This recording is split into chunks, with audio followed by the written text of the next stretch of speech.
Bits పిలానీలో చదవడం అంటే ఏదైతే స్టాన్ఫోర్డ్లో చదివినట్టే ఫీల్ అవుతారు. ప్రపంచంలో అత్యుత్తమ విశ్వవిద్యాలయాల్లో ఒకటిగా ఉన్నటువంటి బిట్స్ పిలానీ ఒక కొత్త కాన్సెప్ట్ని తెర మీదకి తీసుకొచ్చింది. Private institutions top private institution అయినటువంటి బిట్స్ పిలానీ ఇప్పుడు 6 నెలల ఆన్లైన్ సర్టిఫికేషన్ ప్రోగ్రామ్ ఫిన్టెక్ మీదన ఆర్టిఫిషియల్ ఇంటెలిజెన్స్ విత్ ఫిన్టెక్ మీదన ప్రత్యేకంగా ఏర్పాటు చేసింది. కేవలం ₹99 ఎంట్రీ ఫీజుతో అనమాట.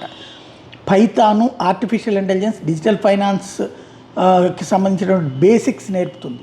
ఇప్పుడు వాస్తవంగా ఆర్టిఫిషియల్ ఇంటెలిజెన్స్, ఈ డిజిటల్ ఫైనాన్స్ వ్యవహారాల్లో నిపుణులైనటువంటి సిబ్బంది కొరత వెంటాడుతున్నటువంటి వేళ దాన్ని అధిగమించడానికి క్రింద స్థాయి సిబ్బంది నియమించుకోవాలంటే అవసరమైన ప్రాథమిక అర్హత కోర్సులని ఏకంగా బిట్స్ పిలానీనే అందిస్తున్నటువంటి నేపథ్యంలో 6 నెలల ట్రైనింగ్ కేవలం ₹100 ఖర్చుతో చేసుకుంటే ఫ్యూచర్ ఉండేటటువంటి అవకాశం ఉంటుంది.